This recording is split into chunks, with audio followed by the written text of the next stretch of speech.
পুলিশের স্ত্রীর কাছে টাকা চাওয়ার অভিযোগ ট্রাইব্যুনালের কর্মকর্তার বিরুদ্ধে। চাঞ্চল্যকর তথ্য।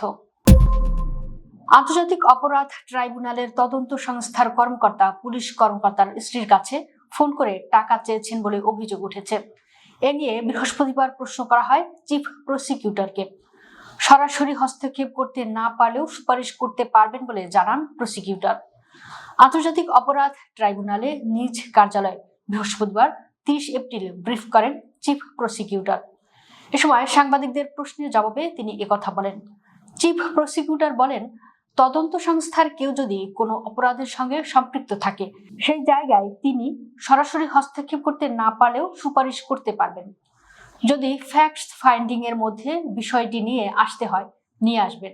ব্রিফিং এ বেসরকারি টিভি চ্যানেলের এক সাংবাদিক প্রশ্ন করেন, ফ্যাক্ট ফাইন্ডিং কমিটিতে আপনারা তদন্ত করছেন বিশেষ করে প্রসিকিউশন এবং এখনকার বিষয়গুলো নিয়ে, কিন্তু আমার কাছে একটা অডিও আছে, সেখানে একজন কোঅর্ডিনেটর উনি একজন পুলিশ কর্মকর্তার স্ত্রীকে ফোন দিয়ে টাকার কথা বললেন যে টাকা ছাড়া এটা সমাধান হবে না, আপনি চাইলে আমি এটা প্রোভাইড অডিওটি করতে পারি।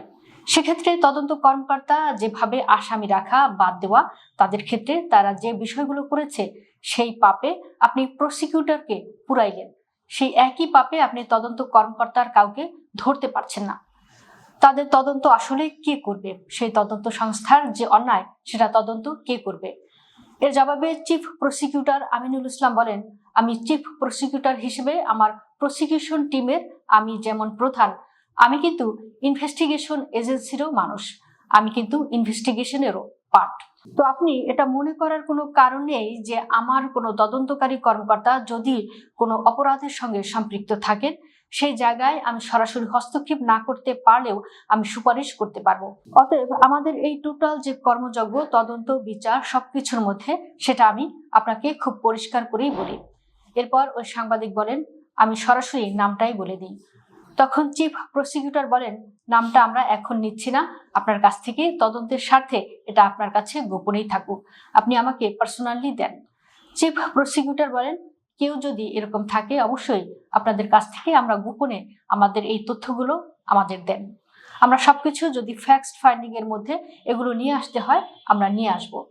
জুলাই গণঅভ্যুত্থানের সময় চট্টগ্রাম শহরে সংঘটিত মানবতা বিরোধী অপরাধের একটি মামলায় গ্রেপ্তার সাবেক সংসদ সদস্য ABM ফজলে করিম চৌধুরীকে জামিনে মুক্তি পাইয়ে দেওয়ার জন্য তার পরিবারের কাছ থেকে 1 কোটি টাকা চেয়েছেন তৎকালীন প্রসিকিউটর মোহাম্মদ সাইমুম রেজা তালুকদার।